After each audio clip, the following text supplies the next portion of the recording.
Grabación. Muy bien. Bueno, para iniciar, lo que vamos a hablar, lo primero, ¿sí? La sala de resonancia, con qué nos vamos a encontrar, pero antes, algunas generalidades. ¿Mm? ¿Qué, qué es la resonancia magnética en sí, diríamos? ¿Qué es lo que hacemos con el paciente, diríamos, cuando vamos allá, nos metemos, diríamos, en las exploraciones, y lo que es la técnica en sí, o la parte física, ¿sí? Hablamos de hidrógeno, ¿cierto? O sea, de cómo son las composiciones químicas de los tejidos. Y cómo esta técnica hace que al estimular esos, ¿cómo decir?, los momentos magnéticos de los tejidos, de los hidrógenos que conforman esos tejidos, podemos obtener señales de ellos. Entonces, para eso, vamos a necesitar ciertos equipamientos, ¿verdad? Y ciertas condiciones. Vamos a seguir aquí con la gente. Esto voy a minimizar. Entonces, resonancia magnética nuclear tiene como serie de técnicas que se orientan a la estimulación de los momentos magnéticos, de los núcleos atómicos, ya sea de gases o de líquidos. ¿Qué dice momentos magnéticos de los átomos? Los momentos magnéticos se habla cuando los átomos están orientados en una posición en el espacio, ¿no? Entonces, estas posiciones en el espacio, el campo magnético lo que hace es orientarlos todos en una misma posición para que estos sigan una misma dirección. Entonces, con ondas de radiofrecuencia, nosotros hacemos que estos hidrógenos absorban energía y después la devuelvan al medio. Entonces, así vamos a tener una absorción de energía por parte de la radiofrecuencia y una devolución de esa energía en la relajación de los tejidos. Cuando hablamos ya de relajación de los tejidos, vamos a empezar a hablar de T1, T2 y demás, pero bueno, de a poquito vamos a ir llegando a ese tema. Entonces, con esta forma en la cual se estimulan estos hidrógenos, obtenemos señales de ellos. Entonces, estas señales que vamos a obtener, inicialmente se medían lo que serían como un osciloscopio. Entonces, medíamos, o se medían, mejor dicho, o sea, señales dentro de lo que es un espectro, o sea, una línea. Eh, a medida que fue evolucionando la técnica, esa medida se cuantificó, después se pudo colocar, después se le pudo poner una imagen, pero bueno, eso fue de a poco, empezó yéndose, digamos, a medida que fue avanzando la resonancia, la técnica en sí. O sea, fíjense, por ejemplo, como algo de historia, ¿no? En 1938 empieza que este señor Rabi recién describe la técnica, es decir, que como que este señor dijo, bueno, si podemos mandar energía hacia los hidrógenos, estos las pueden devolver. Nos dijo algo así, pero la describió solamente. Hasta que vino Parsley Bloch y este ya dijo, bueno, este pudo obtenerlo, ¿sí? Se refina la técnica y obtiene ya las señales de líquidos de parafina, generalmente era, ¿sí? Parafina pura. ¿Mm? Y así empezó a nacer la técnica, ¿sí? Después, con los siguientes avances, tanto como Damadian y como Latterburg, ¿sí? Fueron los que desarrollaron la técnica en sí, que pudieron obtener las primeras imágenes. Damadian era un médico que se dio cuenta de que los tejidos sanos y patológicos tenían diferencias en las relajaciones de sus tejidos, o sea, diferencias de señal. Entonces pensó, dijo, bueno, acá esto puede tener una implicación médica, ¿sí? Y Latterburg, también que era un químico, dijo, bueno, entonces, ¿cómo podemos hacer para que ponernos una imagen y que nos devuelvan algo? Esto, ¿cómo podemos hacerlo? Entonces, fueron los primeros que obtuvieron imágenes, ¿sí? Y Manfield, como decirlo, un matemático, ¿sí? Fue el que empezó a cambiar la técnica de los gradientes magnéticos.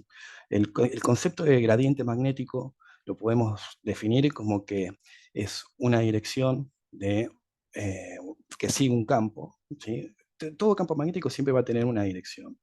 Esa dirección se puede establecer un gradiente, que es una diferencia de intensidad de señal, de intensidad de campo magnético dentro de esa dirección del espacio. A eso se lo denomina gradiente magnético, una diferencia, un cambio de potencia dentro de esa dirección del espacio. Eso también es muy importante porque los gradientes magnéticos son los que nos van a dar a nosotros después los cortes, o sea, cuando queremos hacer, por ejemplo, un volumen dentro de una rodilla, supongamos, ¿sí? Cada parte, cada sector, ¿sí?, de ese volumen tiene diferencias en su gradiente magnético, ¿verdad? ¿Se entiende cómo sería? de derecha a izquierda por un lado, la intensidad magnética cambia, superior e inferior también cambia. Entonces, así estableciendo los gradientes magnéticos, se obtienen los cortes. Pero también ya vamos a ir llegando también a esas partes. Esto, bueno, es algo muy introductorio. Entonces, como base, ¿sí?, de los núcleos de hidrógeno, estos núcleos hidrógenos, con un campo magnético potente en el cual los pone todos en una misma dirección, todos los polos magnéticos apuntando hacia un mismo lugar, esos hidrógenos, ¿sí?, más radiofrecuencia, estos van a absorber energía, luego la van a liberar y vamos a tener una señal, ¿sí?, la señal de resonancia magnética, que puede derivar en una imagen, ¿sí?, con la codificación y demás, como ya sabe con lo que es el procesamiento de imágenes digitales, ¿sí?, o directamente un espectro de resonancia magnética, que esto sería ya no una imagen, pero sí sería información a nivel molecular, o sea, qué es lo que está pasando dentro de la química de los tejidos, ¿sí?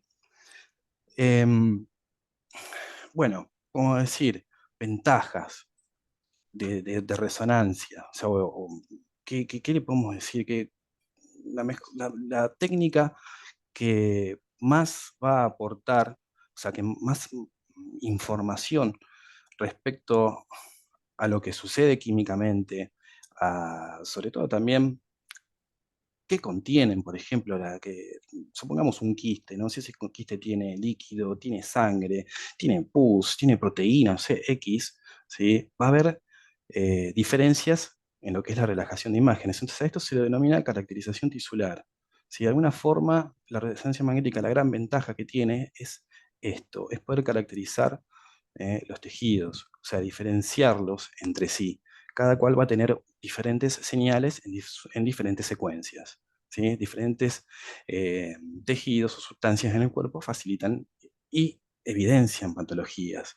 Entonces, para realizar una descripción de las imágenes a estudiar, podemos dividir el cuerpo en tres. Esto ya más o menos, bueno, es bastante obvio, ¿no?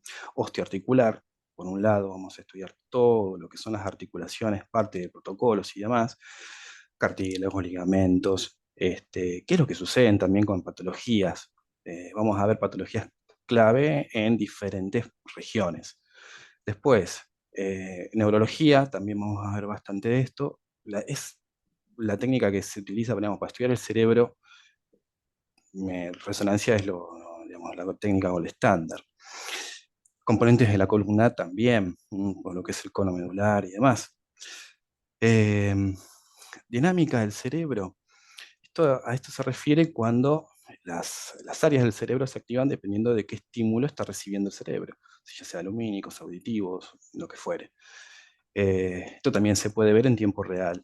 Mm, Y cuerpo, tórax, lo que vamos a enfocarnos más no en los pulmones en sí, sino en el mediastino. En el corazón también vamos a ver cardio. ¿Mm? Abdomen y pelvis, circuitos arteriales y venosos, estudios de grandes vasos, análisis de espectros también, vamos a ver espectros del cerebro, cómo se entienden y cómo se pueden ver los metabolitos del cerebro. Entonces, la capacidad de diferenciar los tejidos, esa diferenciación tisular hace la resonancia magnética la herramienta fundamental para el diagnóstico de patologías o condición clínica. Muy difícil que a la resonancia se le escape algo. Entonces, recuerden eso, es la ventaja principal, fundamental, es eso, poder caracterizar tejidos de diferentes formas. Em, ¿Qué más? Vamos, pasamos ahora directamente a la sala. Bien, ¿qué vamos a encontrar en una sala de resonancia? Acá tenemos un planito, ¿sí?, en donde vemos que está primero, por ejemplo, el resonador viene en el centro, ¿verdad?, de la sala de resonancia en sí. Acá tendríamos la consola. Y esto sería la jaula de Faraday. Esto que está en verde. Y después tenemos también sectores en las cuales estamos nosotros operando, trabajando aquí en la consola aparte. Después la sala donde están los gradientes magnéticos, donde están las computadoras, la sala húmeda o la sala seca. En la sala, los resonadores cerrados sobre todo, son los que van a tener por ahí, ¿cómo decirlo?, muchas más condiciones y tenemos que estar atentos también, como nuestra parte, como nuestra función técnica, a que los volúmenes de agua estén bien, si tiene un circuito de enfriamiento o no, si funciona bien ese chiller, ¿verdad? Que eso que sería parte de enfriamiento de todos estos circuitos, de todos esos componentes. Entonces, vamos a tener por un lado sala húmeda y sala seca como para diferenciar una de otra, sala de controles de gradiente, ¿sí? Y circuitos de enfriamiento, un chiller. Esto, si por ejemplo ven resonadores abiertos, resistivos, tienen circuitos de enfriamiento. Es necesario, porque levantan mucha temperatura.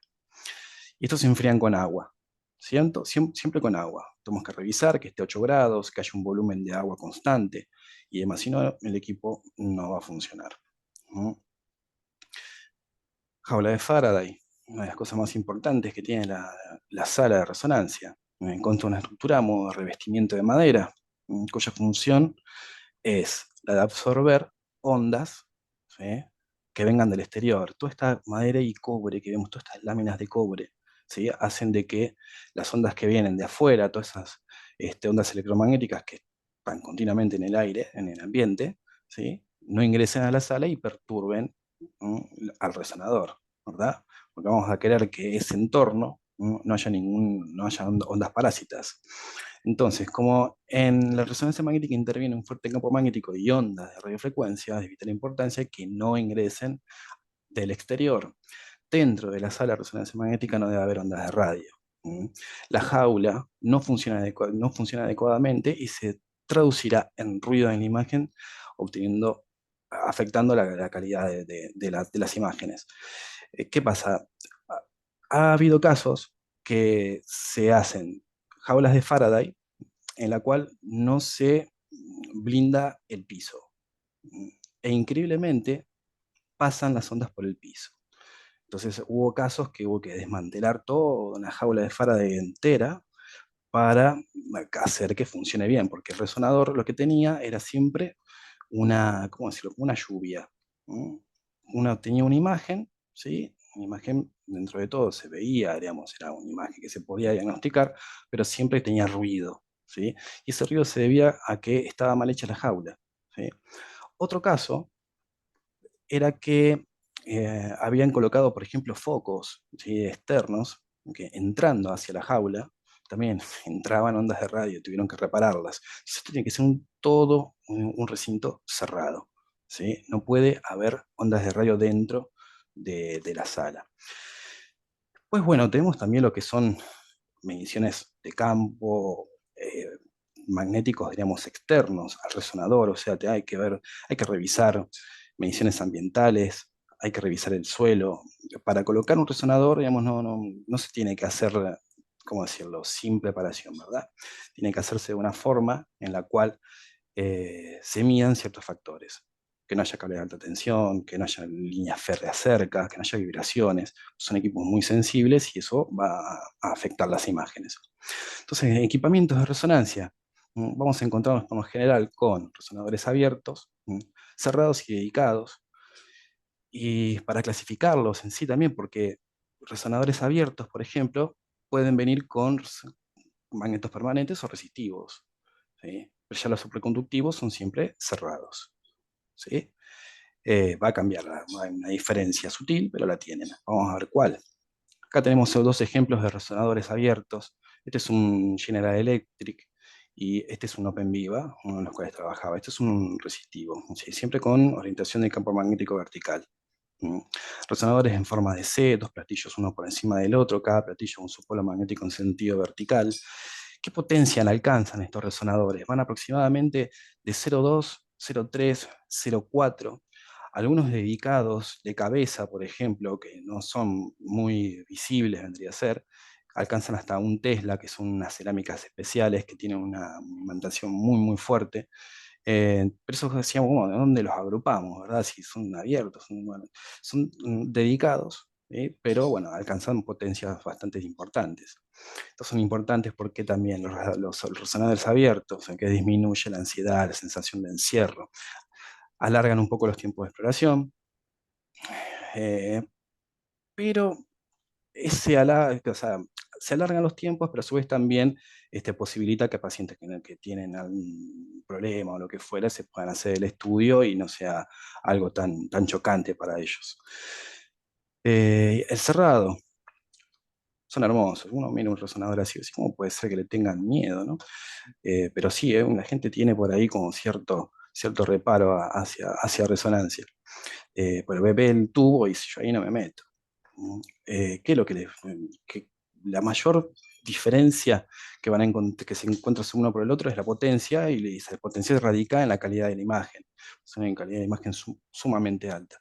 Eh, entonces, resonadores cerrados, en este caso, mm, se estudia prácticamente todo del cuerpo, no, nada queda afuera sería, siempre y cuando no se paguen las llaves para que se puedan explorar. Esa es otra de las cosas que sucede. ¿Desde qué potencia van? Va desde 1 Tesla a 3 Teslas. Esa es la potencia. Y al ser varias veces más potente que un resonador abierto, la resolución que aporta es notablemente superior. Sí, vamos a ver diferencias también entre imagen de un resonador abierto y un cerrado, y realmente hay una gran diferencia. Ventajas que brinda este resonador es la calidad de la imagen, por un lado, y los tiempos que son mucho más cortos. Una rodilla, por ejemplo, tarda en un resonador abierto 30 o 40 minutos, un cerrado lo sacas por ahí en 10. Entonces son tiempos más cortos, como mucho más, es más rápido el trabajo, es de otra manera, pero la desventaja que tiene este caso es que son de costos mucho más elevados, porque ese es el costo de dónde viene en sí. Esto hay que llenarlo con helio, a todo no, ¿cómo decirlo? Este termo que tienen aquí adentro. Para llenarlo con helio, cada carga de helio puede llegar a costar $80.000, dependiendo cuánto le pongan, ¿sí? Y eso hace que los costos, bueno, se disparen, porque siempre va a haber fugas, ¿sí? de helio. O sea, el helio se evapora, de alguna forma se evapora, se fuga, ¿sí? Y a medida que se usa, va disminuyendo. Entonces se necesita cargarlo. Em, Estos resonadores tienen aquí, como que viene arriba, lo que es una salida al exterior. Esto es porque si todo este helio de alguna forma falla algo acá adentro, se pierde el vacío que hay en este helio líquido, ¿sí? Se va a producir lo que se llama un quench, que es un cambio, diremos, del estado del helio líquido hacia gas. Entonces, podría llevarse la sala de gas. También vamos a ver videos de eso, que es impresionante. Entonces, siempre están con una salida al exterior. Resonadores cerrados siempre con eso. Como les decía también, resonadores dedicados por un lado, fíjense, ahí como si fuese no sé, un lavarropas chiquitito, en la cual podemos hacer tobillo, rodilla, mano, codo, muñeca. Y después resonadores estos de última generación ya que tienen, aparte del resonador por un lado y un detector PET por el otro. ¿Sí? Y la camilla funciona como, o sea, en este caso la camilla es increíble porque tiene un sistema de coordenadas, o sea, el paciente ingresa, se hace la resonancia, pum, ingresa, pum, y se hace la detección y vuelve, ¿sí? O sea, nunca se mueve el paciente, ¿verdad?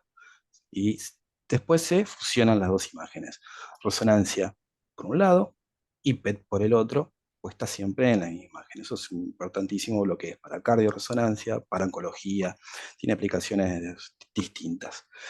Pues esto es como lo último que está viniendo. ¿Mm? Acá vamos a ver qué tipo de magnetos nos vamos a encontrar. Permanentes, resistivos, supraconductivos. Permanentes, ¿sí? Tenemos masas de hierro, cerámicas. Fíjate, este todo de hierro, esto es un General Electric. Toda una masa de hierro, son pesadísimos, y hace que, además de que sean muy pesados, también se vaya disminuyendo el campo, ¿sí? Va perdiendo potencia magnética. Magnetos resistivos, en este caso son bobinados, o sea, un electroimán, bobinados de cable de cobre, a la cual se marca, o mejor dicho, se le induce una corriente eléctrica para generar un campo magnético.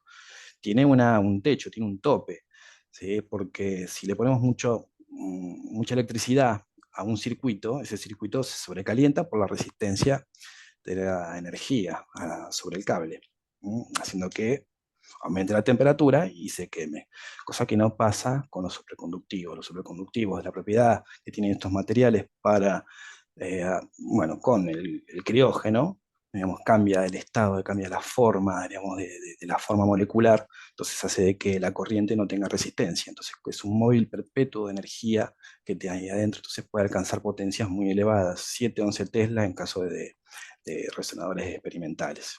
¿Mm? Bien, entonces hasta ahí. Vamos a dejarla en este caso. Dejo de compartir. Esto más o menos sencillito. ¿Preguntas sobre esto? Clarísimo todo. ¿Sí?